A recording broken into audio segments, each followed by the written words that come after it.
We gon' put your business on display. Yeah, yeah, yeah, yeah. We gon' put your business on display. I got winners on the way. You know you can't knock the hustle. And if you gotta get in place, then we gon' put your business on display. Grab a seat with Nisha for a minute. And if you got the goods, we can talk about your business. She know what it's like to make a move independently. And I don't fake it's like that. We've been trusting God like that. Yeah, yeah, yeah, yeah. Oh, we gon' put your business on display. Hey, everybody. How are you today? If you are watching, you are joining Insightful Moments with Nisha's Network, and I'm super excited to have you guys here today. I'm just going to dive right into this conversation. Let me tell you all something. What a year 2022 has brought us. I mean, like we've just dove right in, and I'm just going to call it the word stress. I have been extremely frustrated and stressed out and happy and sad and emotional, and all the stuff that's going on in the world today has been extremely exhausting. I'm going to say, I'm just being transparent today. And so I am learning how to empower my mind to release the stress. And we know that we have the Lord on our side. We know that God is real. We know that prayer works. We know all these things. But it all starts in the mind and the confession of what we say every day. So if you guys are watching, I think this is a great opportunity. If you have been in a season where it has been stressful, or you know that there is stress all around you, or you have family members or friends or people who have just really been struggling in this season at the beginning of this first quarter of the year, then come on in, grab a cup of tea or coffee or some water, and let's go ahead and empower our mind and release our stress. So today I am super excited to have once again on Nisha's Network none other than my very own sister friend, Dr. Crystal Brown Lewis. Hi. Thank you, Nisha. Thank you for having me today. And excuse the technical difficulties. I'm on my iPad because I'm having some difficulties with my computer. So thank you. That's okay about that. Well, you guys, we're here to talk about empowering our mind and releasing our stress. But I would love for Crystal to introduce herself first, and then we can go ahead and dive into this conversation, which I think is so necessary during this season. So go ahead, introduce yourself. Tell us where you're located, your family, et cetera, et cetera. So my name is Crystal Brown Lewis. I'm a life coach and clinical therapist, and I've been a life coach and clinical therapist for next year will be 30 years. Woo-hoo! So I've been doing this for, yes, ma'am. I've been doing this for quite a while. I've been married for almost 31 years, and I am a mother of 4 sons. And why do I have 4 sons? Because I do not have any daughters. So God's got a sense of humor is what I will say. But I am so happy to have an opportunity to speak about a very passionate subject for me, and that's mental health. And I am grateful for the opportunity to spread some knowledge, to hopefully spread some encouragement, and most of all, some information so that those of us who are struggling or having difficulties will be able to receive what they need. Okay, this is good. So I'm going to put you on the spot just a little bit, which I'm sure you'll just love that. I'll absolutely love it. I know you do, right? You'll kill me later. But I think that it's so important that people kind of understand. I just like to know, what do you do personally to handle your stress? What are some of the things that you do to empower your mind to release your own stress? Well, because of what I do and the nature of what I do, which is literally carry others' problems on my shoulders, I also find someone to speak with when I am feeling overwhelmed or just need some uplifting and some encouragement. And I am an introvert by nature. So it is really important for me to have time away to regroup, to reconnect with myself, to settle my emotions, and just have some time to breathe. Okay. And I'm an exerciser. I find that that's a huge way for me to get in my head and out of my body by getting some stress release through exercising. And I also do meditation and yoga and all of those wonderful things that calm my mind. Okay. Not talking to a girlfriend, that probably stress you out more, huh? You know what? It depends. It depends. It depends. You know what? There are absolutely friends that I go to when I'm feeling stressed and concerned and just need some realignment. But then there are also people that I know that also have their own issues and problems, and they need me to pour into them. And so those would not be the people that I go to for support. Okay. So I really want to just dive into really talking about the first quarter, and I'll just be transparent. It's been really, really stressful. As many know that we had suffered grief and we have all these things that really have consumed us. Lots of grief this year, like Mhm, just like mhm, kicking off, like, and then mhm. also financially things have shifted just a little bit, not only in my life but just in the business world, and even first quarter for me anyway in the industry I'm in is tough anyway. So I'm kind of used to that after 30 years, but just listening to different people and how they've shifted their money during the pandemic and made some different decisions and really just been so stressed out. um, what would be the first thing that you would share with people? What to do first when you acknowledge that, okay, I'm starting to get a little stressed out. What is the Mhm. first thing you recommend people do? So before I delve into that question, I want to jump back just a little bit to put some things in context. And that's that we've really been in this cycle of unknown for 2 years. Okay. So while this particular quarter for many has felt different, because I think many of us thought after the lifting of some of the restrictions and the vaccine mandates and things like that, things would go back to normal. And I think that's where some of the real frustration is coming from, because the reality is things are still not normal. And for those of us who were expecting it to go back to normal, this is causing a great deal of stress and anxiety. And so, now to answer your question, I think most of us have been holding our breath for 2 years. We've really been holding our breath and just waiting for things to change. And I think that the reality is that this is our new normal. Things will never go back to the way they were.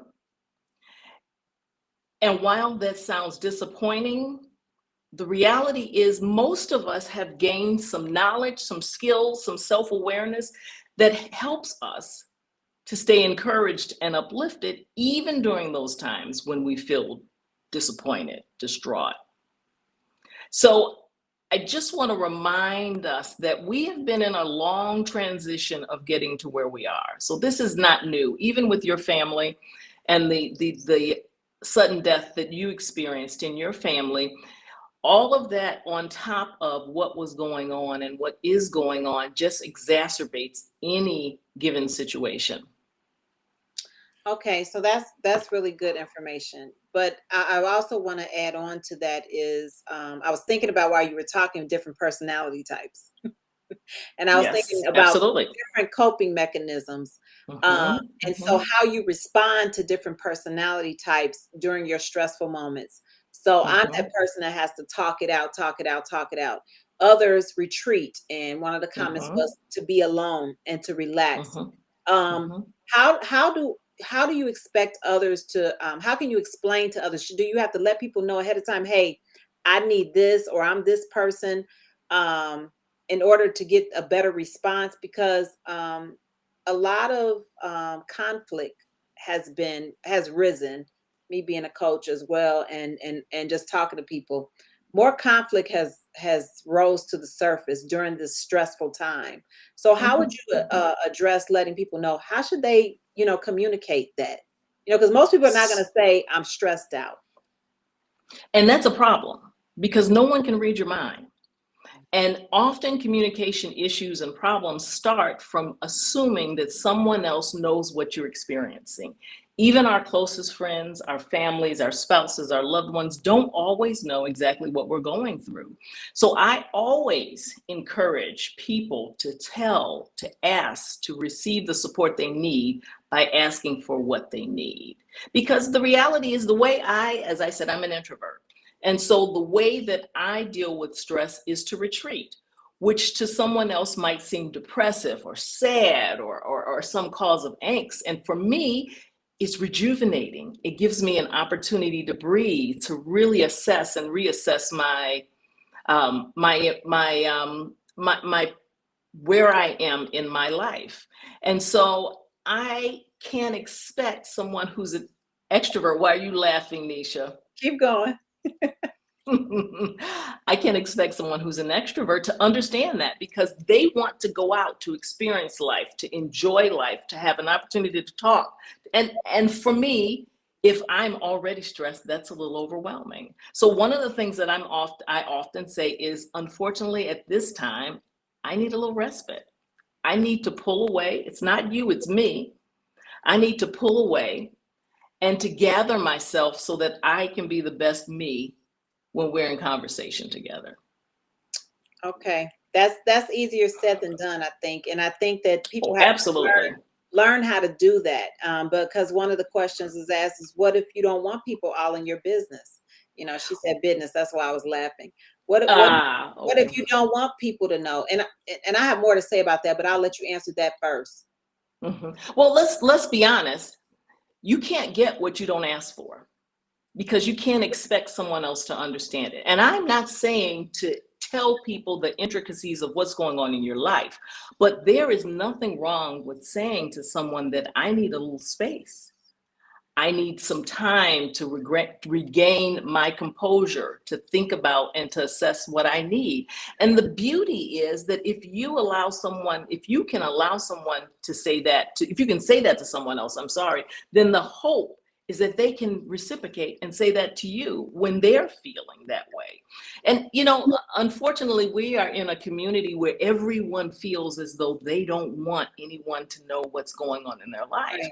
And I completely understand that, especially during times of stress and difficulties. We want to retreat and we want to hold things tight, but then we can't expect others to give us what we need or help us the way that we need if we can't tell them what we need. I have a lot to say about that, but I was going to speak to, I'm going to switch gears because I was thinking, it'll become a very personal, look, we'll be having a one-on-one session, but I was thinking, I want to get to the part of empowering your mind and really, what does that look like? Because I know that, like it was said, some people binge on television shows, some people work out, some people do different things to release the stress, but I don't want to talk about just the release of the stress, but I want to talk about, how do you empower your mind? How do you take those necessary steps to really shift the mind process? Besides being the coach, that's the first thing I know you're supposed to do. Well, I think that still is the same answer that I would give. And that is that we have to ask for what we need. We can't expect someone else to give us what we need if we don't have the opportunity to tell them what we need. What if they don't? And so, what if that's my thing is like, what if their mind doesn't even realize that this is something that I need? They've been functioning in a very dysfunctional space for so long that they think that it's normal. So you know what I mean? But then the question becomes, if they think it's normal, why isn't it? So are you saying that we're talking about someone who is having difficulty in relationships and in work and in other interpersonal things going on in their life, that someone is seeing it and wondering what's going on, which is very different from someone who is deciding what they need and taking that into their own hands? So go ahead. So I'm thinking about how, and I'll just say oftentimes conversations will be like, I can hear your stress, what's going on. So the bottom line is, if I'm not ready to share that, you know what I mean? Or maybe I don't even acknowledge it. I don't realize it. It doesn't mean, so somebody else coming off saying it could sound judgmental. When there's no acknowledgement. You see what I mean? There's no acknowledgement because I don't even know, or I don't realize. And that becomes an interpersonal issue with yourself. And I think that, you know, I push on that because that's one of the things that I think we tell ourselves.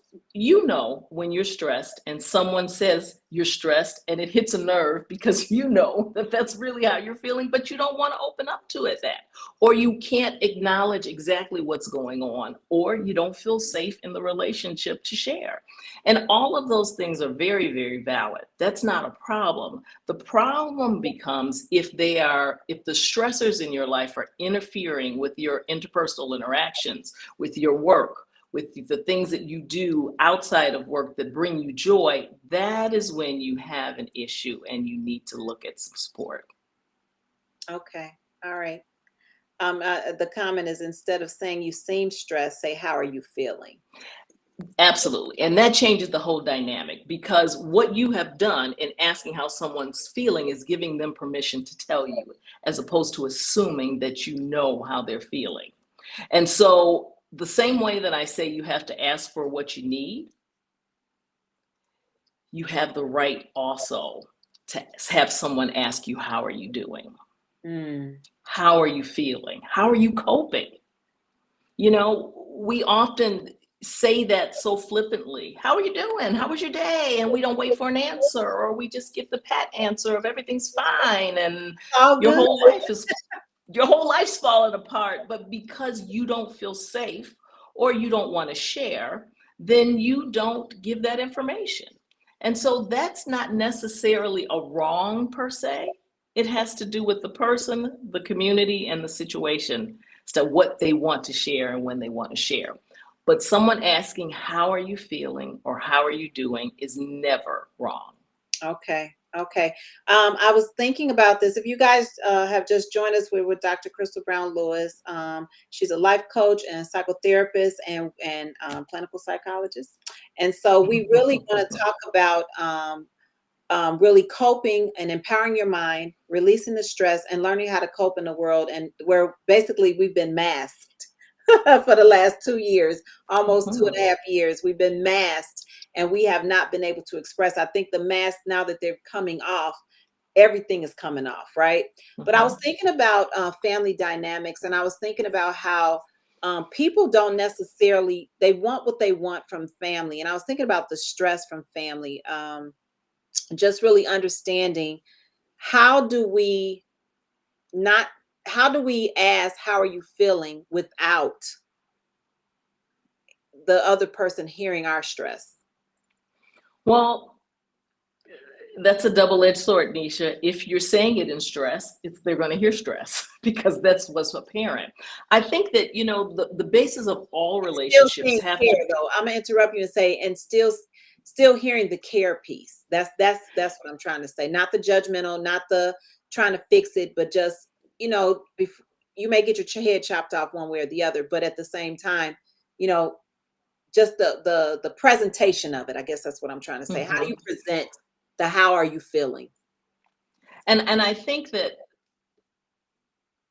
most all relationships that are productive and beneficial and encouraging start with one word: respect.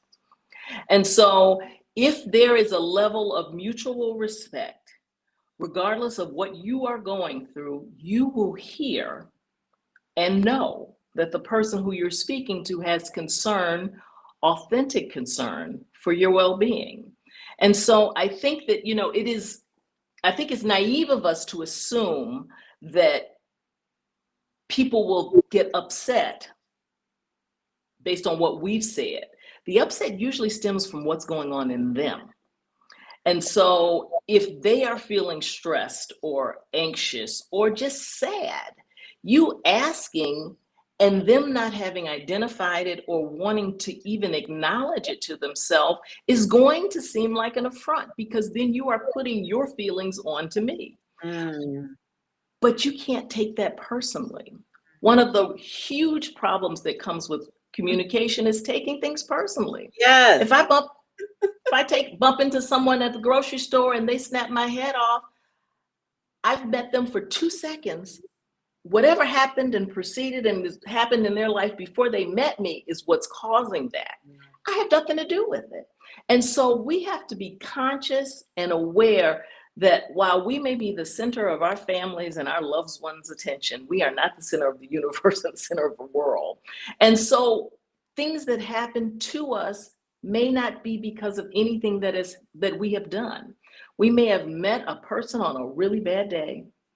And so the grace I hope that we would give is to flick it off and just say, oh, must be having a bad day, instead of internalizing it and say, I didn't say anything. I didn't mean, why did they? It's not our issue to try and figure out. It's not our discernment that we need to process.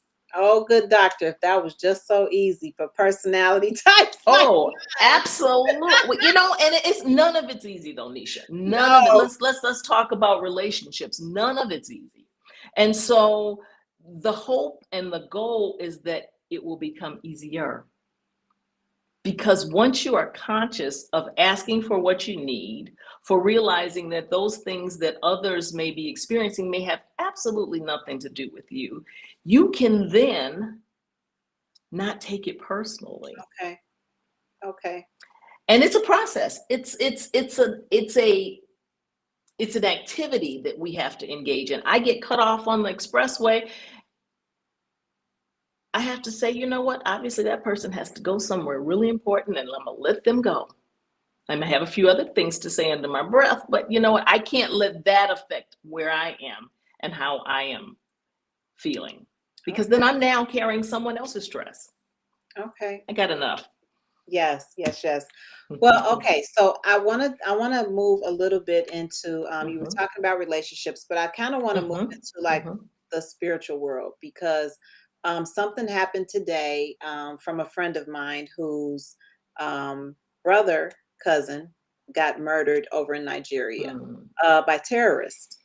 And I spoke with her today, and he was a husband, a very affluent attorney, and had 3 children, married, and 3 children. And so she said to me today, you know, why did God allow this to happen to him? He was a good person. And so I want to just address that, because that question has really I've been addressed with that question at least 4 times in the month of March. And I really kind of wanted you to speak to that, from helping people understand. I mean, of course, we know I can give the biblical term, but I really just want people to have a better understanding as well. Well, I can't speak as a spiritual guide or someone that would be your arena. You could, though. You could. Well, but that would be based upon my own spiritual and religious journey and experience. However, I do hear that often, and I do hear it in my practice often, people wondering, why did God allow this to happen? And I have to say, was it God? I mean, we live in a world where bad things happen. God gave us this really ridiculous thing in my mind called free choice. You know, we live in a world where we can make decisions that will hinder or enhance our lives and the lives of others. And not only that, we live in a world where there is evil, and bad things happen to good people for absolutely positively no reason whatsoever. And so we have to be mindful of the fact that while we want to ask God what he did, what we did, why did this happen, there may be no answer to the why.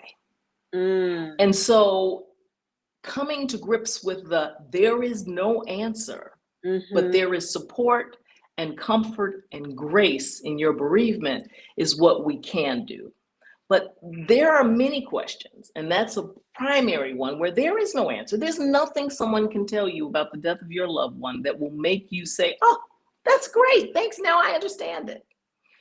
It won't happen. What they can do is provide you with words of wisdom, words of comfort, words of support, and to be encouraging in your journey. That's good. But I want to ask you this too. when do you know it's the right time for words? Because words of wisdom and comfort and Mhm, encouragement mhm, are mhm, not always received, especially if the mhm, family is close. You know, it's so mhm, funny how mhm, we can accept things from a total stranger more than when a family member comes along and tries to. And I don't want to use the word fix it. I think it's just mhm, wanting to be that support system. mhm, mhm, So what is the best way to really be that support system in a community or a family where you've seen the disappointment in what life has mhm, dished out? What is the appropriate way? Not just asking how you're feeling, but to mhm. offer that wisdom, to offer that support. I Mm, think that offering wisdom and support is underestimated. Sometimes when we are in the grieving process, we don't know what we need. And so it is not unfamiliar for someone to say, I have no idea. But what you have to be able to do is to allow them that and to let them know that I am here when you need me. Here are some words of support. Here are some words of encouragement. I am praying for you, but I need you to know that while I can't walk in your shoes, I can walk with you yeah, on your journey. And I will be here in the way that best suits you, not me, but in the way that best suits you. And that may mean that you are calling and checking in every couple of days just to let them know that you're thinking about them. Maybe you don't get a response, but they will hear that and they will hear the love and concern. And when they are ready, they will be able to reach out. wow, wow. I always say a Selah moment because it's like a pause. But if you guys are watching and you've joined us, I want you to reach out to Dr. Crystal Brown Lewis. Don't sit back and just not have the tools of how to empower your mind and release the stress. You can definitely look up onto her website and connect with her just to really grab more of these words of wisdom and nuggets to help you through your journey called life, and whatever life has brought you during the season or seasons past or seasons present. But I love the fact that you always bring us to go forward and not just to stay stuck. And that's kind of what I wanted to kind of end with. I wanted to really dive into just really helping people to get unstuck of releasing Mhm, that stress and not living in it, mhm, and mhm, having that the grace to kind of move forward. And I know we talked about working out. We talked about having loved ones. I thought about this while we were talking, when you were talking, as Wes always says, I hate when people call and say, how are you doing? When mhm, with mhm, bereavement, because he's like, what do you mean, how am I doing? You know what I mean? mhm, Well, mhm, mhm, doing as well as to be expected. But the mhm. bottom line is that to help people to get unstuck, you guys do need to go to drcrystalbrownlewis.com to get unstuck. That is one thing. But people that just, want to wallow and just stay there, or Well, maybe they don't. and you know what? The reality is there's something to be said for being stuck for a moment. You know, tragic things happen in our lives, tragic situations occur, and people assume we should be able to move on and keep going and just, take the next step forward. And that's not authentic. Everyone needs a time to feel sad, to feel disconnected, to feel as though their entire world is falling apart. Because the reality is, during that moment, it is. And one of the things I think we do that is detrimental is we try and either rush the grieving process or rush the grieving person.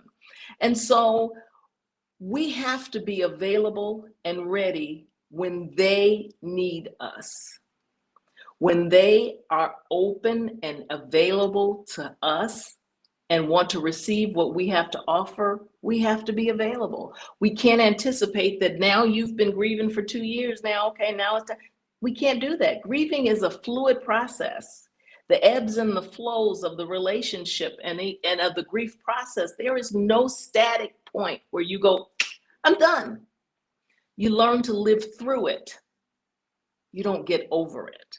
And so one of the things that I would say is if you are finding that whatever point you are in your life is causing difficulty in your personal and interpersonal relationships, if you are noticing that the things in your life that used to bring you joy are no longer bringing you joy, if you are finding it difficult to get out of the bed and get your day going, if it is hindering your work performance, your boss is saying, you know what, you are really slacking, what's going on? That's the time to step into asking for some support. Mm. And one of the things that I encourage is that support doesn't have to be ongoing. Support is when you need it, how you need it, and where you need it. So maybe you need someone to walk with you through their journey right now. 6 months, a year, 2 weeks, whatever. There's nothing wrong with asking for that and then being able to receive it. Wow. I think that is so powerful and impactful to just embrace that all of what you just said. And I was thinking about this. We're celebrating Women's History Month, and you're the last person that we're celebrating with for Women's History Month. And I know that women have a tendency to be fixers, but I know plenty of women who are going through the grief of divorce, the grief of what used to be with their life, the grief of just really turning over 50 or and not having your younger years, and not just tragic loss. So I think about that, and grief just doesn't have to fit into a mold of death. It could be grief of so many things of what you covered today. And so I would like to leave people with encouraging words on what really can they what can they do, last but not least, you know what I mean, to just really step into that space of healing, starting the healing process. Because I know coaching is moving forward, but so many people haven't healed from their yesterday, and so there's grief still there, and they haven't moved past it in order to even see a future. So I'd like for you to share just a little bit of support along with coming to see you, but discipling the counseling and the coaching and the grief moving forward, being unstuck, this, that, and the other. Well, Nisha, you just put a whole bucket into 2 I know, minutes. And so I am not going to be able to tackle all of those, but I would like to give and leave a few words of encouragement because, and I hope I am not sounding too redundant, but you have to ask for what you need. And it is really difficult for women to ask for support. We are the givers. We're the nurturers. We're the ones who make sure everything flows and operates correctly. And so during those times when we are feeling stuck or not feeling our best, or just feeling as though something is not the way we would like it to be, sometimes you have to take a moment, take a step back, reassess the situation, look at it with clear eyes, and sometimes you will get a new perspective on what is going on in your life. And so there is no, and I wish I could give you a bullet that would say, this is the thing to do, but everyone's journey is different. And because everyone's journey is different, and because everyone's needs are different, what they will receive will be different. But I will say this, surround yourself with people who encourage and uplift you. Surround yourself with a spiritual or religious community that gives you encouragement and joy. And surround yourself with love. And if you are able to do those things, you will find your way out of the despair and the grief and the disappointment, because it only happens for a season. And if we really think about it in the totality of our life, it's a drop in the bucket for where we are going, not where we have been. Can't change the past, can only change the future, and you get to dictate exactly how you want it. That's good. That's good. I think that though you did kind of leave us with a bullet, and that bullet is ask for help. Don't stay stuck. Ask for help. And then if you are a person who doesn't need help, ask others, how are you feeling? And offer the wisdom and the support that you can offer. Without trying to fix it. So those are the bullet points, and it didn't sound redundant. It sounded like no matter which way we turn, we had to come back to that every single time to say, ask for help. Only you know what you need, or you know you're not feeling your best self. Okay, you may not know Absolutely. what you need, but you know you're not feeling your best self to be able to Absolutely. function the way. So ask for help or ask someone, not how can I help you, but how are you feeling? Not how Mhm, can I help you, mhm, right? How mhm, about to go the mhm, other direction? mhm, mhm. I think And how can I help you can be something you trail in the end. But most people when they're in the midst of something, they may not know. that's true. And so that little piece makes you feel even worse because I don't even know what I need. But what I need is someone to encourage me and to walk with me and to support me in my journey. And sometimes just being that person who says, thinking about you, love you, sending you Yeah, hugs. I know this is a difficult time, and I know there are no words that I can say to make you feel better, but I want to encourage you that you know that I am here if you need me. that's so good. Sometimes I just send out a little text message or something, or I receive them thinking of you. You're on my mind. Those things make the world of Absolutely. difference. So Absolutely. So you guys Absolutely. reach out to Dr. Crystal Brown Lewis. You won't be disappointed. So many people are blessed by her. Hopefully you can get in where you can fit in because she's booked up Yes. 30 of the time. But the bottom line is we appreciate you. I appreciate you as my sister friend. And it is a sister friend conversation. Because like I tell people all the time, I come to share the gift of what is being offered by people, but I'm sitting here like this. And I have to remember that I am the person sitting here having the conversation instead of the listener. So thank you for today. I appreciate you so much. Oh, thank you, Nisha. And thank you for the opportunity to speak about something I'm very passionate about. And it's self-care, mental health services, and finding someone to help enrich and encourage you. And so I also want to tell people that I am starting a new podcast soon, and it is called Yes, Courageous Conversations by Dr. Crystal. And some of these things we will talk about, but to encourage people to have those courageous conversations, either with themselves, with their loved ones, or with anyone else. that's wonderful. We'll be on the lookout, you guys, for the new podcast with Dr. Crystal, Courageous Conversations. Until next time, we will see you guys soon with Nisha's Network and Insightful Moments with Nisha. We love you guys and have a great evening. Thank you. Thank you.